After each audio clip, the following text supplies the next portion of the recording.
Students, welcome to day to day science and tech point. मैं तुषार राउत और हम लोग स्टडी कर रहे हैं फर्स्ट ईयर सिविल और मैकेनिकल ग्रुप का एक बेसिक और fundamental important subject engineering mechanics को। एमएसबीटी का जो करिकुलम होता है वो स्टार्ट होता है सिंपल लिफ्टिंग मशीन से। उसे हम लोगों ने फर्स्ट सेशन में स्टार्ट किया है। एग्जैक्टली सिंपल लिफ्टिंग मशीन क्या होती है, डे टू डे लाइफ में हम लोग कैसे यूटिलाइज करते हैं, load lifted on that machine, effort applied to that machine, उसके बाद में मैकेनिकल एडवांटेज और वेलोसिटी रेशियो, ये पोर्शन जो है उसे हम लोग ने फर्स्ट सेशन में कंप्लीट किया है। उसके बाद में इनपुट जो कि एफर्ट वर्क फॉर्मेट में होता है, आउटपुट जो कि लोड लिफ्टेड वर्क होता है, और एक दूसरे के साथ का जो रिलेशनशिप होता है जिसे हम लोग इफिशियंसी ऑफ दैट मशीन कहते हैं। किसी मशीन पर हमें लोड लिफ्ट करना है तो कितना लोड लिफ्ट करने के लिए कितना एफर्ट अप्लाई करना है, या फिर कितना एफर्ट कितना लोड उठा सकता है, ये जो रिलेशनशिप होता है उसे हम लोग कहते हैं लॉ ऑफ मशीन। और एग्जैक्टली लॉ ऑफ मशीन कैसे होता है उसे भी हम लोगों ने लास्ट सेशन में इन डिटेल में स्टडी किया है। मैक्सिमम मैकेनिकल एडवांटेज और मैक्सिमम वाली कंडीशंस जो इफिशिएंसी फॉर्मेट में होती है उसे भी हम लोगों ने लास्ट सेशन में कंप्लीट किया है। और आज हम लोग उसी को कंटिन्यू करने वाले हैं और आइडियल मशीन, उसके बाद में efficiency related ideal load, ideal effort, reversible और नॉन रिवर्सिबल मशीन को स्टडी करने वाले हैं। बट अगर आप लोगों ने पहले दो सेशन को नहीं स्टडी किया है तो मैं आपको रिक्वेस्ट करता हूं, नीचे डिस्क्रिप्शन बॉक्स में आपके लिए पूरी सिंपल लिफ्टिंग मशीन की प्लेलिस्ट अवेलेबल है, जिसमें प्रीवियस दो ही वीडियो नहीं है। जो अपकमिंग वीडियोस है वो भी उसी प्लेस पर आपके लिए अवेलेबल होने वाला है। उसे अच्छी तरह से स्टडी कर लीजिए और उसके बाद में इस वीडियो को कंटिन्यू कर लीजिए। अगर आपको ये वीडियो अच्छी लगती है तो दोस्तों के साथ जरूर शेयर करिए, खुद भी लाइक कर लीजिए। अगर कोई डाउट होता है तो कमेंट करिए। और फर्स्ट टाइम इस चैनल को विजिट कर रहे हो और इंजीनियरिंग मैकेनिक्स या फिर mechanical civil engineering related concept study करना चाहते हो तो चैनल को जरूर सब्सक्राइब करके चाहिए। सो उसी पोर्शन को हम लोग बेसिकली कंटिन्यू करते हैं सिंपल लिफ्टिंग मशीन में। सो हम लोगों ने स्टडी किया है कि जो मशीन होती है उस पर जो लोड हम लोग उठाते हैं उसे हम लोग लोड कहते हैं, और उसे उठाने के लिए जो हम लोग एफर्ट देते हैं, फोर्स अप्लाई करते हैं दैट मशीन पर, उसे हम लोग एफर्ट कहते हैं। और load lifted on that machine divided by effort given to the lift that load, उसे हम लोग मैकेनिकल एडवांटेज। और ये उठाने के लिए हम लोग लोड जो होता है वो छोटा सा डिस्टेंस ट्रैवल करता है और एफर्ट लंबा डिस्टेंस ट्रैवल करता है। तो डिस्टेंस मूव और travelled by effort to the distance travel by load, इसे हम लोग वेलोसिटी रेशियो कहते हैं। और इसी के साथ में हम लोग देते हैं इनपुट और आउटपुट। सो थोड़ा सा पोर्शन इनपुट आउटपुट पर फोकस करते हैं, उसके बाद में हम सेशन स्टार्ट करते हैं। सो एग्जैक्टली इनपुट क्या होता है?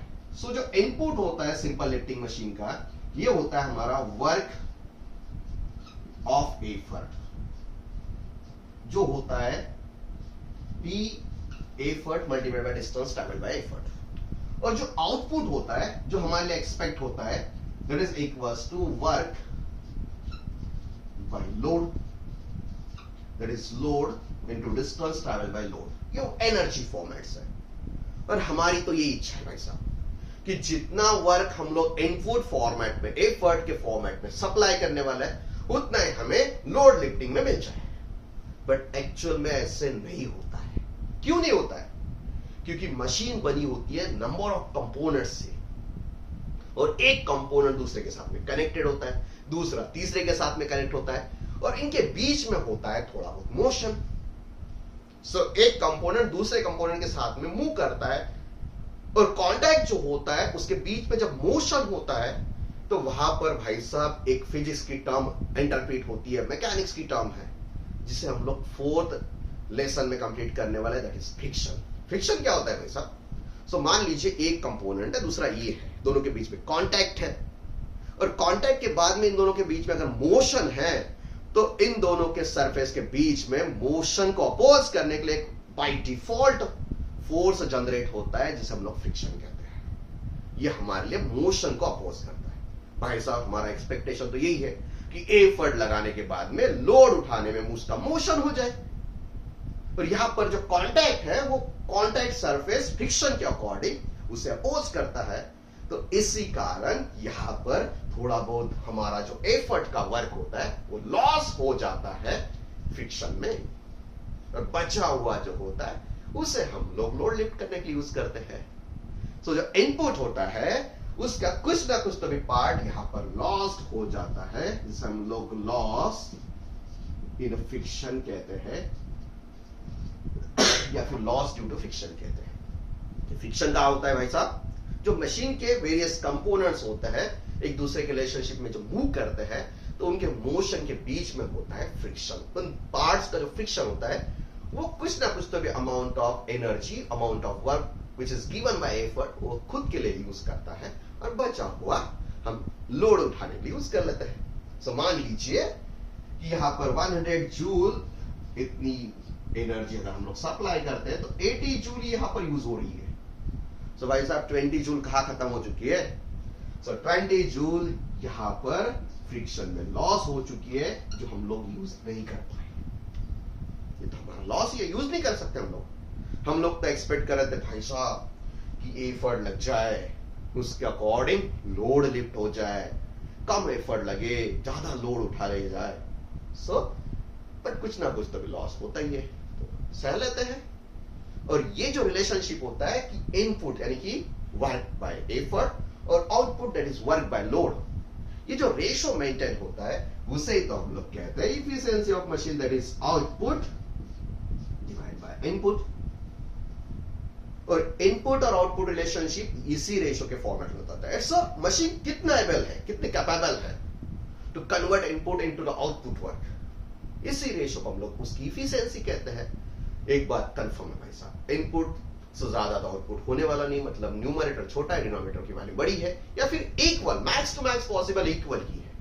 सो इसकी वैल्यूएशन कभी 1 से ज्यादा नहीं होती है, इट इज ऑलवेज इक्वल और लेस देन 1 होता है। और अगर परसेंटेज फॉर्मेट में लिखते हैं, जैसे 100 से मल्टीप्लाई करते हैं तो परसेंटेज होता है। सो इसी को हम लोग इफिशिएंसी कहते हैं। और इसी इफिशिएंसी को अगर हम लोग सिंप्लीफाई करते हैं तो ये बनता है mechanical advantage divide by velocity ratio, 100 से मल्टीप्लाई करने के बाद में इफिशिएंसी। सो कुछ ना कुछ तो भी हमें लॉस करना है, मजबूरी है भाई, मशीन को चलाना है, एक दूसरे के साथ में कनेक्टेड है। सो लॉस हो चुका है, सो हम लोग एक्सपेक्ट करते हैं कि कम से कम हो जाए।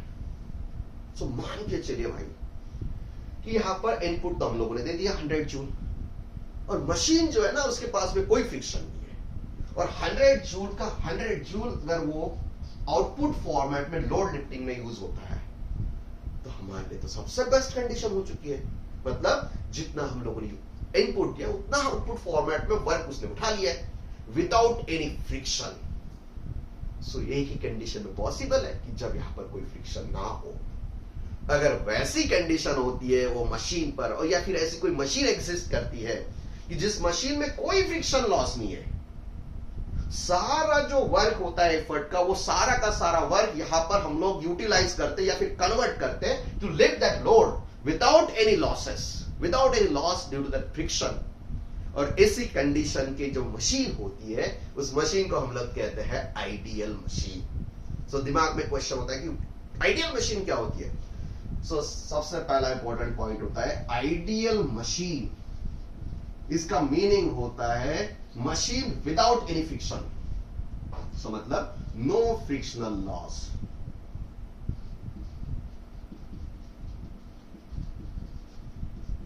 कोई फ्रिक्शनल लॉस नहीं है। कब नहीं हो सकता भाई? कब?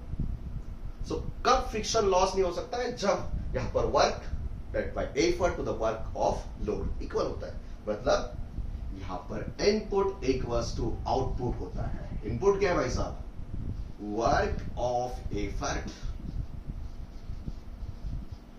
और work of load, that is effort P into Y और W इंटू X। सो पहली कंडीशन ध्यान रखना है, no friction loss, confirm friction 0 है, कोई फ्रिक्शन लॉस नहीं है। सेकेंड बात आपको ध्यान रखना है, इनपुट इक्वल्स टू आउटपुट है, confirm input equals to output है। और भाई साहब जब इनपुट इक्वल्स टू आउटपुट है, आउटपुट और इनपुट दोनों की वैल्यूएशन सेम है, न्यूमरेटर इक्वल्स टू डिनोमिनेटर है, तो भाई साहब 100% उसकी इफिशियंसी बन चुकी है। तो थर्ड पॉइंट आपको ध्यान रखना है, इसकी जो इफिशियंसी होती है 1 या फिर परसेंटेज फॉर्मेट में अगर लिखते हैं दैट इज 100% इफिशियंसी है। न्यूमरेटर इक्वल्स टू डिनोमिनेटर है और 100% इफिशियंसी है, तो यहां पर नीचे आइए, दैट इज न्यूमरेटर है मैकेनिकल एडवांटेज, डिनोमिनेटर है velocity ratio. whenever mechanical advantage of any effort or force become equals to the velocity ratio of that particular machine, उस मशीन का जो वेलोसिटी रेशियो होता है वो कंस्ट्रक्शन यार्ड पे fix बन जाता है भाई साहब। उसका जो कंस्ट्रक्शन वाला वेलोसिटी रेशियो, अगर उसका इक्वल अगर हमारा मैकेनिकल एडवांटेज होता है, दोनों की वैल्यू सेम है, मतलब कंफर्म हमारे लिए यहां पर कोई लॉस नहीं है, that is 100% efficiency. So ideal machines में इफिशियंसी अगर 100% है, मतलब mechanical advantage is equals to velocity ratio. So जब भी आपका क्वेश्चन बनेगा ना भाई, तो आपको ध्यान रखना आइडियल मशीन, दिमाग चलना चाहिए, ideal machine no friction loss. उसके बाद में input equals to output, input effort का वर्क, आउटपुट लोड का वर्क, मतलब इनपुट और आउटपुट इक्वल है। इफिशियंसी होता है output divide by input, numerator equals to denominator, मतलब 100% इफिशियंसी है, 100% इफिशियंसी है, यानी कि इक्वल है।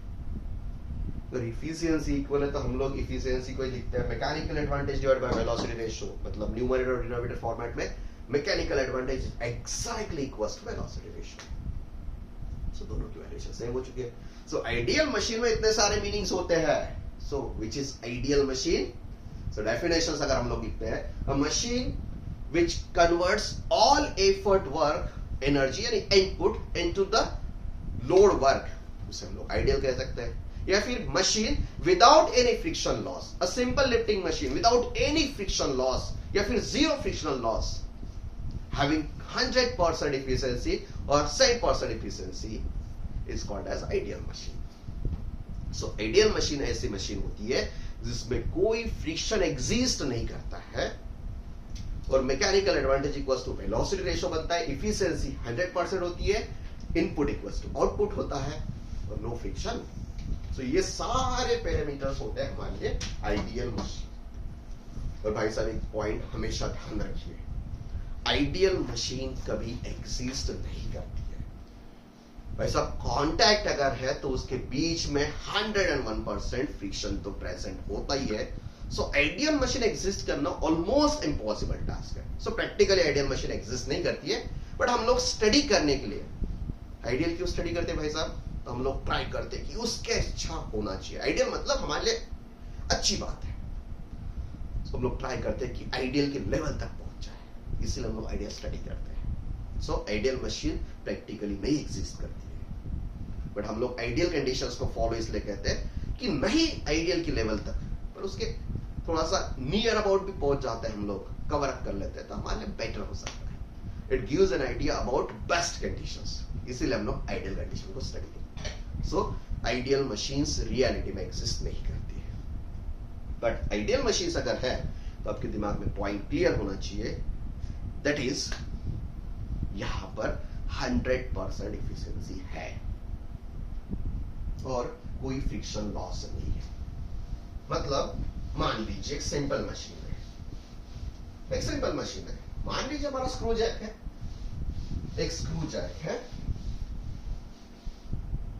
तो आइडियल और प्रैक्टिकल में क्या डिफरेंस हो सकता है? तो मान लीजिए एक स्क्रू जैक है,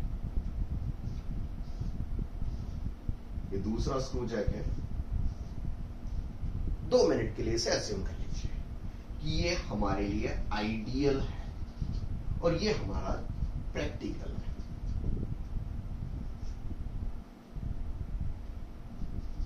जो हम लोग डे टू डे लाइफ में यूज करते हैं। अगर आइडियल है मतलब यहां पर लॉस ही नहीं है, मतलब ये कंडीशन हमारे लिए क्या हो सकती है कि ये लोड की अमाउंट जो है थोड़े ज्यादा उठाएगा, और ज्यादा लोड उठाने के लिए जो एफर्ट की वैल्यू है ना वो भी कम लगेगी, क्योंकि इसमें लॉस ही नहीं हो रहा है।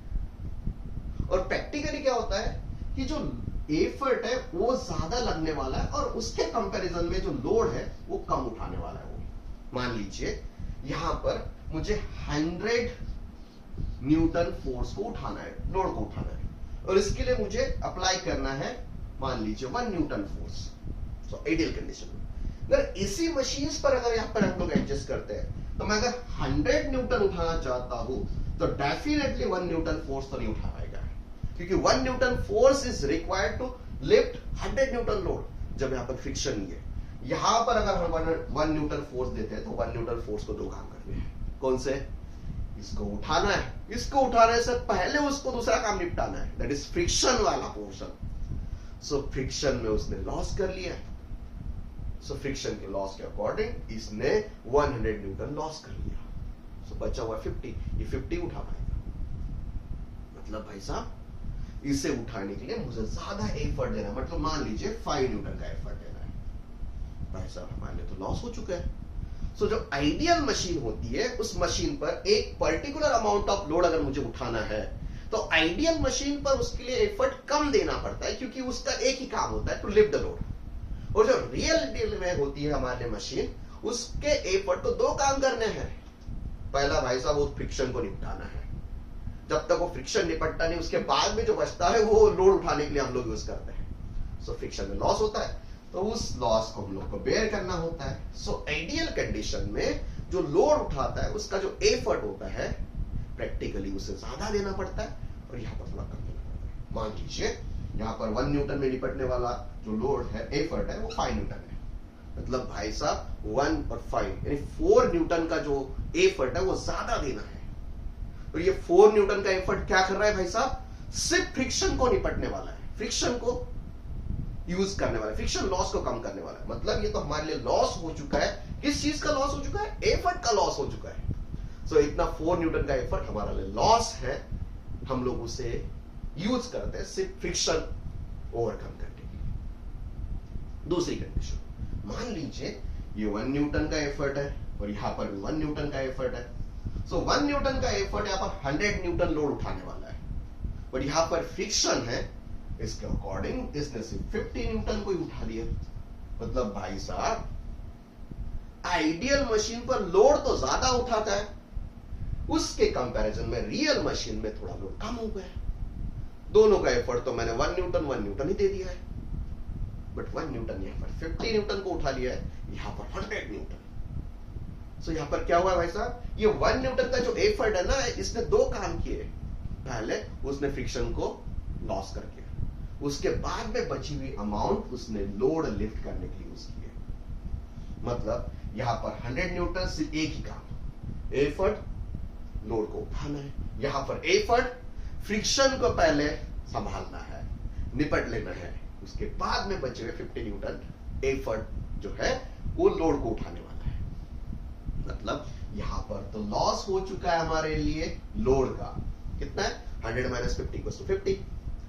सो इसे हम लोग कह सकते हैं load loss in friction. So friction जो होता है उसमें हमारे दोनों साइड से लॉसेस होते हैं। क्या लॉस होता है मेरे साहब? सो लॉस होता है कि एफर्ट हमें ज्यादा देना होता है और जो लोड होता है वो कम लिफ्ट करता है, और इसे ही हम लोग कहते हैं दैट इज फ्रिक्शनल लॉस। इसे क्या कहते हैं हम लोग? Frictional loss. और बिना फ्रिक्शनल लॉस जो यहां पर 1 न्यूटन था, इसे हम लोग आइडियल एफर्ट कह सकते हैं। और इस पर उठाने वाला जो 100 न्यूटन था उसे हम लोग आइडियल लोड कह सकते हैं। आइडियल इतना उठाते हैं बट यहां पर तो थोड़ा कम ज्यादा हो रहा था, तो उसी कंडीशन में हम लोग को फोकस करना है ideal load, ideal effort, loss of effort in friction और loss of load in friction. So what is ideal load? इस पर पहले फोकस करते हैं।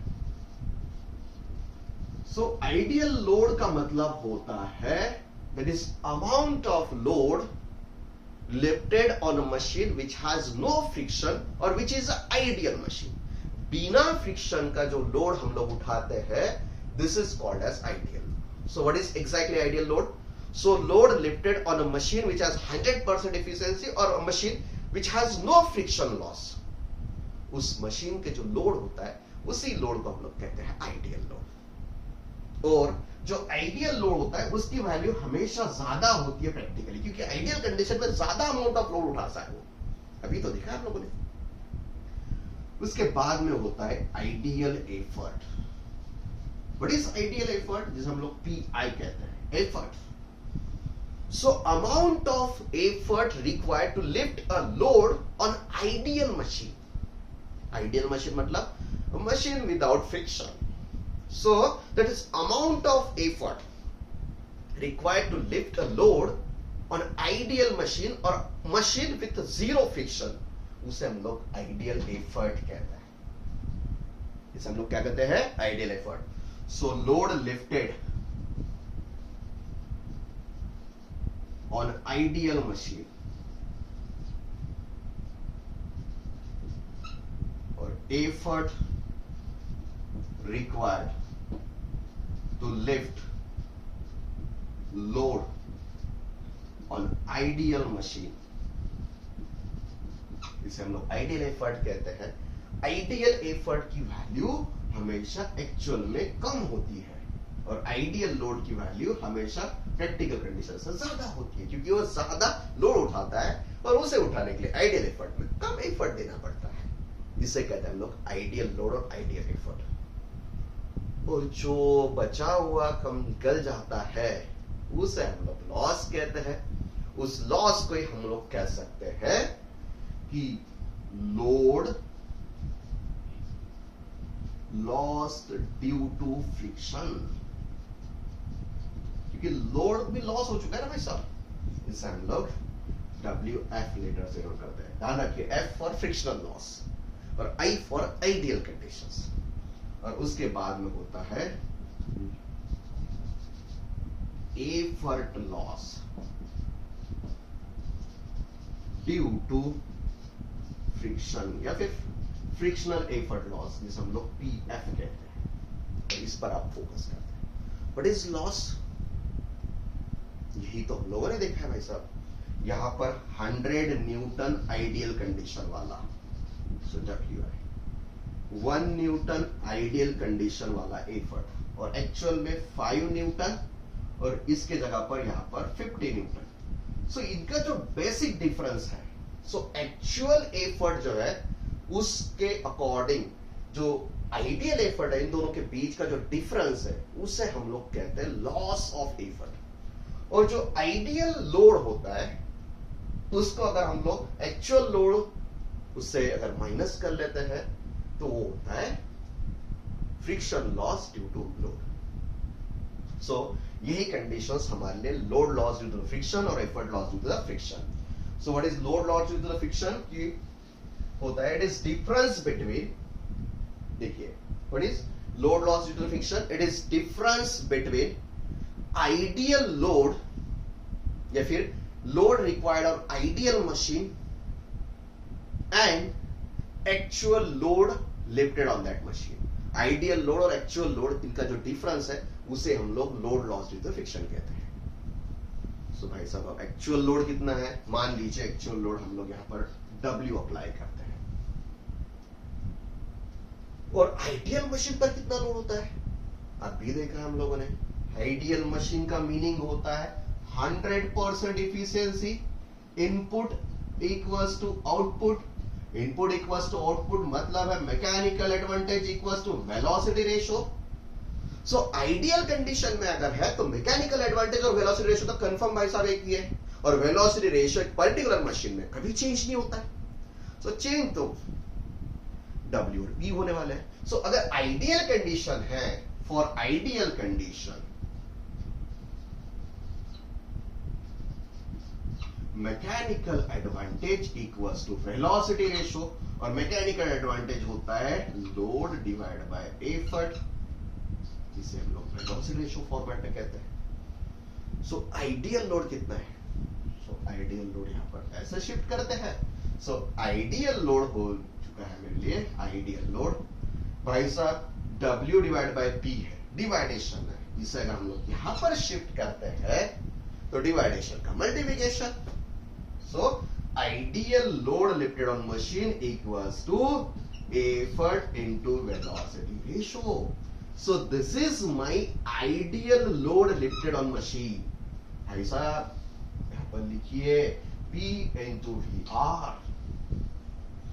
सो जिस एफर्ट को हम लोग यूज कर रहे हैं उस एफर्ट को वेलोसिटी रेशियो से मल्टीप्लाई करिए। अगर उस मशीन में फ्रिक्शन नहीं है तो उतना लोड उठाने वाली है, बट भाई साहब हमारा नसीब खराब है, फ्रिक्शन है वहां पर, सो उससे कम ही लोड उठाने वाली है।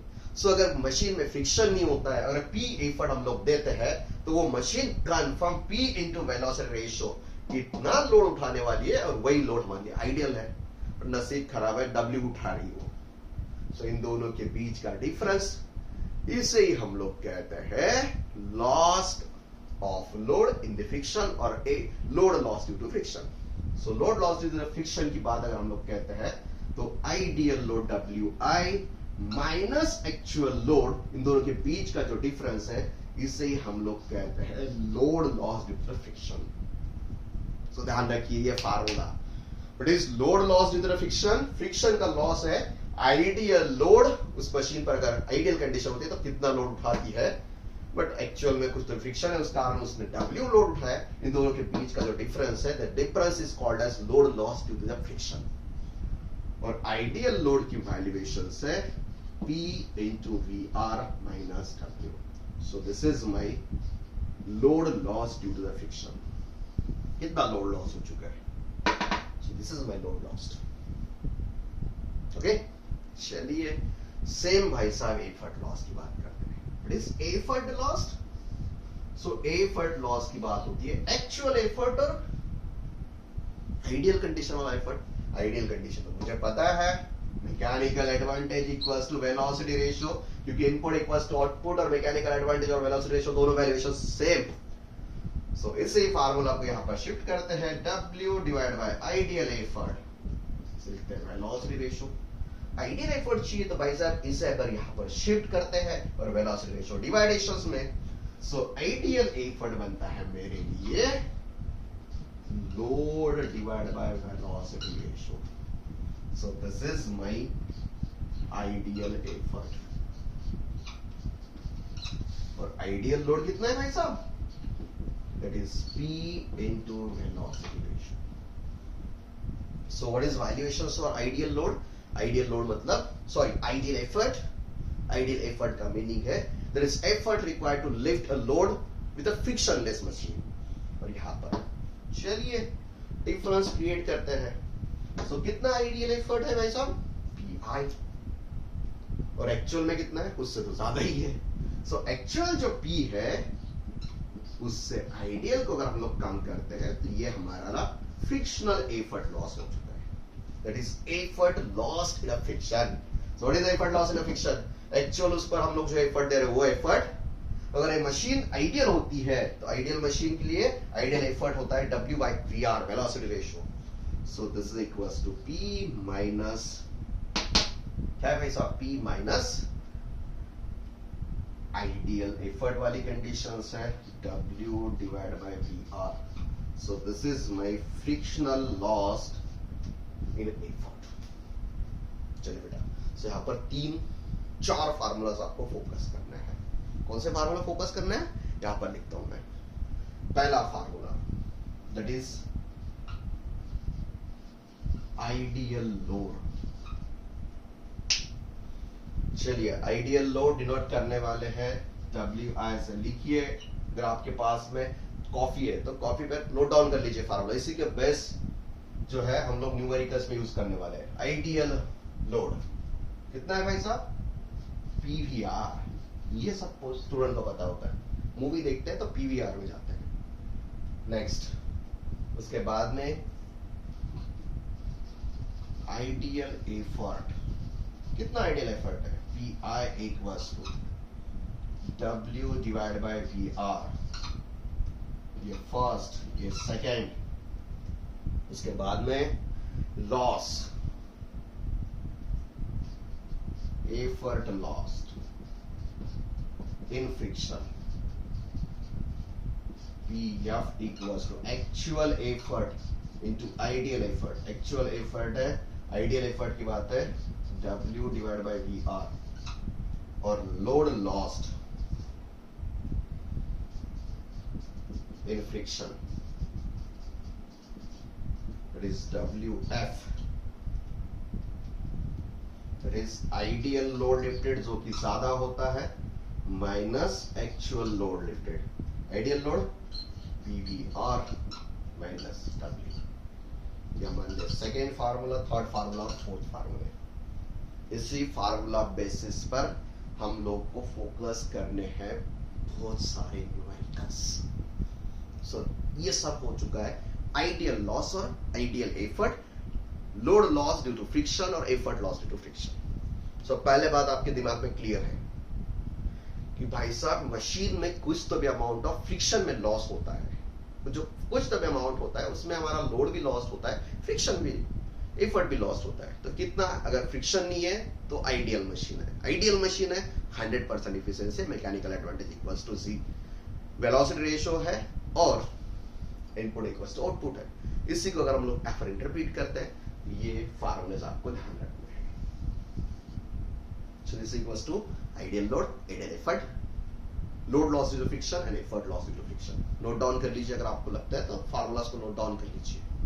और ये फार्मूला हम लोग यूज करने वाले हैं कंसेप्ट वाइज, कहां पर, न्यूमेरिकल्स। सो ये तो हमारे लिए यूनिवर्सल ट्रूथ बन चुका है कि फ्रिक्शन है मतलब लॉस है, और आइडियल है मतलब फ्रिक्शन का लॉस 0 है। इसी कंडीशंस में हम लोग इफिशियंसी पर फोकस करते हैं। जो इफिशियंसी होती है वो इफिशियंसी होती है आउटपुट डिवाइड बाय इनपुट, और इसे हम लोग mechanical advantage divide by velocity ratio format में लिखते हैं। इस फॉर्मेट में लिखते हैं mechanical advantage divide by velocity ratio. So इस फॉर्मेट में अगर हम लोग लिखते हैं तो ये हमारे लिए इफिशियंसी बनती है, और यही मैकेनिकल एडवांटेज वगैरह वाला पोर्शन जो है उसे हम लोग इस फॉर्मेट में नेक्स्ट सेशन में कंटिन्यू करेंगे।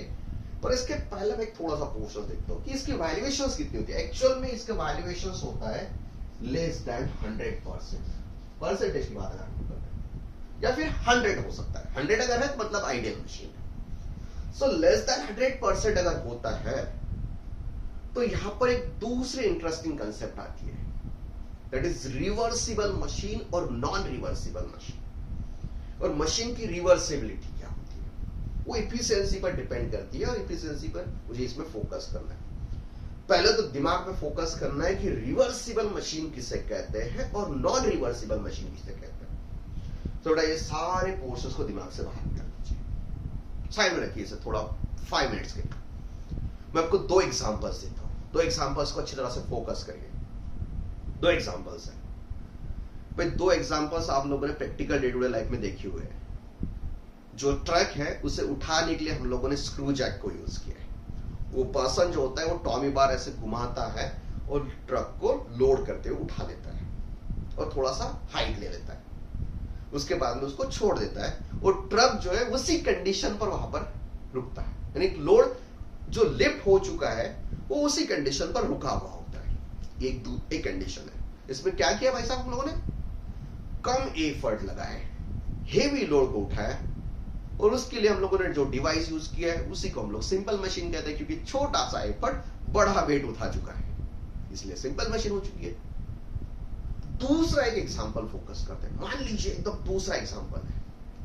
दूसरा एग्जांपल हम लोग देखते हैं कि लिफ्ट करने के लिए चेन सिस्टम्स यूज होती है या फिर रोप वे यूज होते हैं। मान लीजिए कुआं है, उसमें आप लोग पानी निकाल रहे हैं, तो यहां पर पुली यूज करते हैं। आप लोग यहां से पुली यूज करते हैं, इसे खींचते हैं, और आपकी वो पुली हेल्प करता है टू लिफ्ट दैट लोड, और आपका काम भी इजी होता है। ऐसे पुली सिस्टम जो है ना, वो पुली सिस्टम आप लोग दूसरी जगह पर भी देखते हैं। जब आपके घर पे कंस्ट्रक्शन होता है भाई साहब, वो जो बकेट होती है, तो बकेट को एक रोप से ही उसे लिफ्ट करते हैं, ध्यान रखते हैं। हाँ, सो जो पुली पर ये रोप जो होता है ना, उसे हम लोग खींचते हैं, वो हमारे लिए हेल्पफुल होता है। कैसे हेल्पफुल होता है, ये हेल्प करता है कि हमारा एफर्ट कम एफर्ट में ज्यादा लोड उठा ले। मतलब ये भी हमारे लिए सिंपल मशीन हो चुकी है, और ये जो हेवी लोड उठाने वाला स्क्रू जैक है, ये भी हमारे लिए सिंपल मशीन है। पर यहां पर 2 डिफरेंट बातें हो रही है। क्या डिफरेंट हो रही है, इस पर जब मैं एफर्ट अप्लाई करता हूं तो ये एफर्ट लोड को उठा लेता है, यहां पर भी लोड को उठा लिया है, यहां पर भी इसने एफर्ट लगाने के बाद में लोड को उठा लिया है। बट यहां पर एक प्रॉब्लम है, जैसे इसे उठाने के बाद में इसका एफर्ट मैं छोड़ देता हूं, मतलब इसको उठा रहा हूं, ऐसे छोड़ दिया मैंने, उस रोप को अगर मैंने छोड़ दिया है, तो जो लोड इसने यहां पर उठाया था वो सीधा रिवर्स डायरेक्शन में जाके वापस जाने वाला है। मतलब इसको अगर मुझे लिफ्ट करना है और उस किसी पोजीशन पर होल्ड करना है, मतलब यहां पर रखना है, तो मुझे एफर्ट कंटिन्यूअसली उस पर लगा के रखना है। मतलब एफर्ट लगाने के बाद में यहां पर पोजीशन लेने वाला है। यहां पर ऐसी बात नहीं है भाई साहब, एक बार मैंने उसको टर्न कर लिया, बाद में टॉमी भी निकाल लिया, वो पोजीशन पर फिक्स है। भाई साहब ये भी सिंपल मशीन कम एफर्ट में लोड उठा रही है, ये भी सिंपल मशीन कम एफर्ट में लोड उठा रही है। तो फिर डिफरेंस क्या हो चुका है? डिफरेंस ये हो चुका है कि इस मशीन में जब मैं एफर्ट लगाता हूं तो लोड लिफ्ट हो रहा है, यह इस मशीन में भी हम लोग जब एफर्ट लगाते हैं तो लोड लिफ्ट हो रहा है। बट अगर मैं लोड उस पोजीशन में होल्ड करना है तो मुझे एफर्ट कंटिन्यूस उस पर अप्लाई करके रखना है, या फिर अप्लाई करने की जरूरत नहीं है। एक बार अप्लाई करते हैं एफर्ट को छोड़ भी देता है तो वापस नहीं जाने वाली। मतलब इस कंडीशन में मशीन रिवर्स काम नहीं करती है। एफर्ट अगर हम लोग रिमूव भी करते हैं तो जो लोड है वो रिवर्स डायरेक्शन में वर्क नहीं करता है। और यहां पर अगर हम लोग एफर्ट को रिमूव करते हैं, जैसे ही एफर्ट को रिमूव कर दिया रिवर्स डायरेक्शन में इसके वर्क लोड जो है उसने वर्क कर दिया, रिवर्स डायरेक्शन में उसने मोशन कर लिया। मतलब इसकी पोजीशन के लिए मुझे एफर्ट कंटिन्यूअसली देना है। तो इसी के अकॉर्डिंग हम लोग सिंपल मशीन को दो टाइप में कैटेगराइज कर लेते हैं। एक होता है रिवर्सिबल मशीन और एक होता है नॉन रिवर्सिबल मशीन। ये जो कंसेप्ट है ना, जिसमें एफर्ट लगाने के बाद में इसने वर्क रिवर्स कंडीशन में किया है, किसने वर्क किया भाई साहब? लोड ने। So that is reverse work done by the load, reverse work done by the load with the removal of effort. जैसे एफर्ट रिमूव कर दिया मैंने, उसने रिवर्स डायरेक्शन में वर्क किया है, उसी वर्क को कहते हैं रिवर्सिबल वर्क। और ये जो प्रॉपर्टी है ना, यही रिवर्सिबिलिटी है। सो जो मशीन जो होती है जिसमें एफर्ट को अगर हम लोग छोड़ देते हैं और जो लोड है अगर वो रिवर्स डायरेक्शन में वर्क करता है, एफर्ट लगाने के बाद में वो पहले पोजीशन पर चला जाता है, तो उस प्रॉपर्टी को रिवर्सिबिलिटी कहते हैं। और ये जो मशीन है ना, ये मशीन रिवर्सिबल मशीन हो जाती है। सो what is reversible machine? Reversible machine एक सिंपल मशीन है, इट इज सिंपल मशीन। भाई साहब पूरा चैप्टर तो सिंपल मशीन पर ही चल रहा है। So it is simple machine which performs work in which it performs work. कौन परफॉर्म कर रहा है भाई? तो कर लीजिए load. It performs reversible load work और it travels load in a reverse direction और it performs reverse work load. Just removal of effort, जैसे एफर्ट रिमूव कर दी है इसने रिवर्स डायरेक्शन में काम कर दिया है, रिवर्स डायरेक्शन वापस ले रही पोजीशन, इसे कहते हैं लोग रिवर्सिबल मशीन। और जो मशीन इस पर एफर्ट छोड़ने के बाद में, रिमूव करने के बाद में भी उसकी पोजीशन कंटिन्यूअसली होल्ड करके बैठा हुआ है, लोड उठा लिया भाई साहब, उठाने के बाद में पोजीशन पर वो लोड कंटिन्यू है, वापस नहीं जा रहा है, उससे हम लोग कहते हैं non reversible machine. A machine which cannot perform or cannot do reverse workload as soon as the effort is removed, उसे हम लोग नॉन रिवर्सिबल कहते हैं। मतलब भाई ये वैसी पोजीशन पर रुक चुकी है, अगर उसी पोजीशंस पर वो रुक चुकी है, होल्ड कर लिए उसने उस पोजीशंस को, मतलब वहां पर लॉक्ड हो चुकी है। सो इस मशीन को नॉन रिवर्सिबल के साथ साथ में सेल्फ लॉकिंग मशीन भी कहते हैं। सेल्फ लॉक मतलब खुद होके वो उस पोजीशन पे लॉक हो चुकी है। सो नॉन रिवर्सिबल मशीन या फिर self locking machine, it can not perform work in a reverse direction. ये मशीन रिवर्स वर्क को वापस नहीं लेने वाली है एज सुन एज या फिर as the removal of effort. Remove करना है एफर्ट, एफर्ट ने जो पोजीशन उसने बना ली है वो पोजीशन बन गई उसकी। सो ये रिवर्स डायरेक्शन में नहीं काम करती, इसे हम लोग कहते हैं नॉन रिवर्सिबल मशीन। और खुद वहां पर लॉक हो चुकी है उसकी पोजीशन, तो हम लोग उसे सेल्फ लॉकिंग कहते हैं। और एफर्ट छोड़ने के बाद में अगर रिवर्स डायरेक्शन में वर्क परफॉर्म करती है तो इसे हम लोग कहते हैं रिवर्सिबल मशीन। सो रिवर्सिबल मशीन जो पुली वाली सिस्टम होती है वो रिवर्सिबल होती है, या फिर गियर सिस्टम में भी हम लोग यूज करते हैं तो वो भी मोटा मोटी रिवर्सिबल होते हैं। स्क्रू जैक नॉन रिवर्सिबल होता है, सेल्फ लॉक्ड हो जाता है, ये नॉन रिवर्सिबल होता है। सॉरी, ये रिवर्सिबल और ये नॉन रिवर्सिबल। और रिवर्सिबल नॉन रिवर्सिबल में आपको ध्यान रखना है, जो नॉन रिवर्सिबल होता है उससे हम लोग सेल्फ लॉक कहते हैं और इसे हम लोग रिवर्सिबल कहते हैं। सो रिवर्सिबल मशीन में आपको ध्यान रखना है, reversible machine is able to do work in which work is load is able to do work in a reverse direction as soon as the effort is removed। or the machine in which work is not able to do work in a reverse direction with the removal of effort, उसे हम लोग self locking या फिर non reversible कहते हैं। So machine clearly दो parts में divide हो चुकी है और मुझे देखकर बताना है कि ये मशीन रिवर्सिबल है कि नॉन रिवर्सिबल है। बट अगर मुझे कुछ पोजीशन होल्ड करनी है तो इसे अगर लॉक करना है तो मुझे लॉकिंग के लिए अरेंजमेंट करनी है। पुली में अगर है तो हम लोग उसको कुछ तभी ऑब्स्टैकल लगा के उसको होल्ड करने के लिए रखते हैं, तो उसको कंटिन्यूअसली होल्ड भी करना होता है। So non reversible reversible machine कैसे हम लोग आइडेंटिफाई करें कि ये मशीन नॉन रिवर्सिबल है, ये मशीन सेल्फ लॉकिंग है, ये मशीन रिवर्सिबल है, तो हम लोग कैसे आइडेंटिफाई कर सकते हैं? तो इसका जो आइडेंटिफिकेशन होता है या फिर कंडीशन ऑफ रिवर्सिबिलिटी क्या हो सकती है?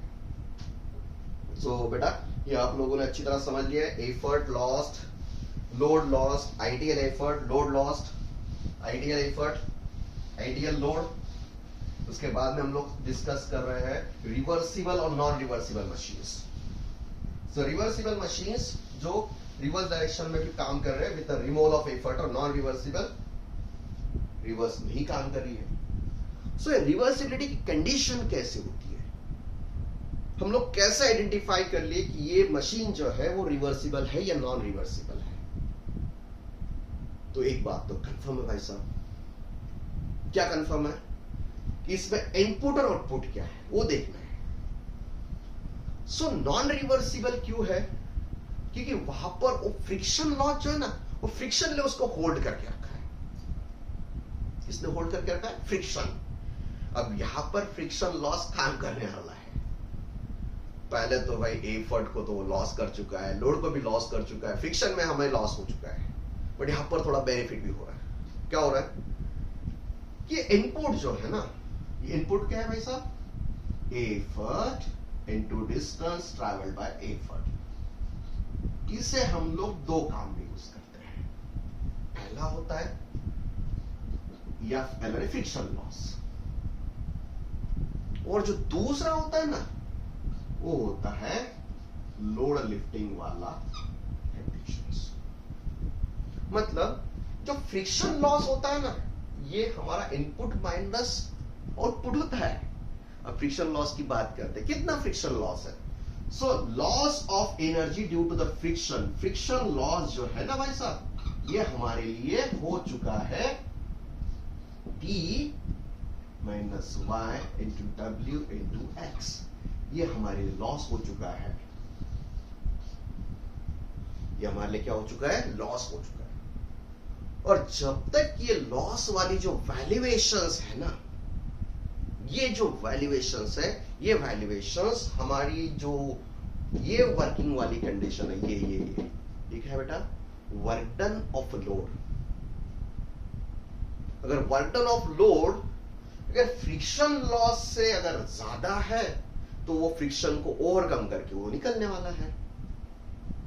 और ये वर्क डन ऑफ लोड जो है ना, ये इसका वैल्यूएशन जो है, ये फ्रिक्शन लॉस के कंपैरिजन में अगर वैल्यूएशंस इजी है तो हम लोग निकल नहीं सकते हैं। सो यही हमारे लिए सबसे इंपॉर्टेंट पॉइंट है। सो क्या इंपॉर्टेंट पॉइंट बनता है हमारे लिए? ये जो W इंटू एक्स है, इसका वैल्यूएशन जो है हमारे लिए वर्क ऑफ लोड, क्या भाई साहब? Work of load. और इसका वैल्यूएशन जो है वो हमारे लिए लॉस से ज्यादा होना चाहिए या फिर कम होना चाहिए। मतलब ये कंडीशन में हम लोग P Y minus W into X कर सकते हैं, और इसका वैल्यूएशन होना चाहिए ज्यादा। अगर इसको यहां से माइनस है, अगर इसे यहां शिफ्ट करते तो ट्वाइस हो जाता है। सो हो चुका है हमारे लिए twice W into X P into Y. और इसी को अगर हम लोग इंटरप्रेट करते हैं इनपुट और आउटपुट फॉर्मेट में, तो ये हमारे लिए जो W into X divide by P into Y, ये जो ट्वाइस है, सो इसी को हम लोग यहां पर इंटरप्रेट करते हैं। सो अगर इस कंडीशन में है तो यहां टू शिफ्ट करते हैं, सो दिस इज माय इफिशियंसी और ये बन चुके हैं हमारे लिए हाफ। अगर ये कंडीशन है मतलब हमारे लिए रिवर्स वर्क पॉसिबल है, मतलब ये अगर ज्यादा है तो इसको ओवरकम करके निकल गया वो। सो क्या हो चुका है भाई साहब कि हमारी इफिशियंसी अगर 1/2 से ज्यादा है तो ये वैल्यूएशन ज्यादा है और इसी के साथ में वो रिवर्स डायरेक्शन में काम करता है। सो अगर रिवर्सिबिलिटी कंडीशन है तो उसमें आपको ध्यान रखना है इफिशियंसी इज ग्रेटर देन 1/2। अगर 1/2 से ग्रेटर है मतलब 50% है। सो यही हमारे लिए कंडीशन है। अगर आपके मशीन की इफिशियंसी 50% से ज्यादा है मतलब कंफर्म आपकी मशीन का जो वर्क है वो रिवर्स डायरेक्शन में काम करने के लिए लॉस से ज्यादा अवेलेबल है। सो कंफर्म उसमें रिवर्स डायरेक्शन में वर्क करने की कैपेबिलिटी है और उससे कम है तो रिवर्स डायरेक्शन में काम नहीं करेगा वो। सो हमेशा ध्यान रखिए जो रिवर्सिबल मशीन होती है उसकी इफिशियंसी 50% से ज्यादा होती है और जो नॉन रिवर्सिबल मशीन होती है जिसे हम लोग सेल्फ लॉकिंग कहते हैं और इसकी जो इफिशियंसी है वो लेस देन 50% होती है। यही रिवर्सिबल और नॉन रिवर्सिबल की कंडीशन है। क्या कंडीशन है? जो वर्डन है लोड वाला वो आपका जो फ्रिक्शनल लॉस है उससे अगर ज्यादा है तो रिवर्स डायरेक्शन में वो कैपेबल है टू डू वर्क और जो वर्डन है वो कम है और फ्रिक्शनल लॉस ज्यादा है तो फ्रिक्शन लॉस उसे तो हिलने नहीं देने वाला है। यही कंडीशन पर सेल्फ लॉकिंग मशीन और लॉकिंग मशीन डिपेंड करती है। सो सेल्फ लॉकिंग मशीन या फिर नॉन रिवर्सिबल मशीन आपको आइडेंटिफाई करना है तो इफिशियंसी पर कॉन्सेंट्रेट करेगी।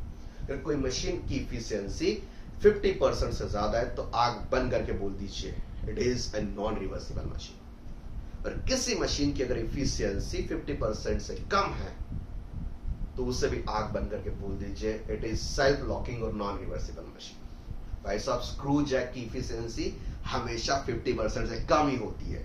अगर कोई स्टूडेंट का स्क्रू जैक का प्रॉब्लम है और उसमें स्क्रू जैक कंडीशन में अगर उसकी इफिशियंसी 50% से ज्यादा है तो उसको सबसे पहले क्रॉस वेरीफाई करना है कि भाई कहीं तो भी गलत हो चुका है क्योंकि screw jack is non reversible self locking machine. अगर सेल्फ लॉकिंग मशीन है मतलब ये बात कंफर्म है कि 50% से उसकी इफिशियंसी कम ही हुई और 50% से ज्यादा इफिशियंसी है मतलब कंफर्म उसकी रिवर्सिबिलिटी है और वो रिवर्सिबल मशीन है। सो इस फॉर्मेट में हम लोग रिवर्सिबल नॉन रिवर्सिबल मशीन को आइडेंटिफाई करते हैं। तो मैं एक्सपेक्ट करता हूं कि आपका ये सेशन अच्छा रहा होगा।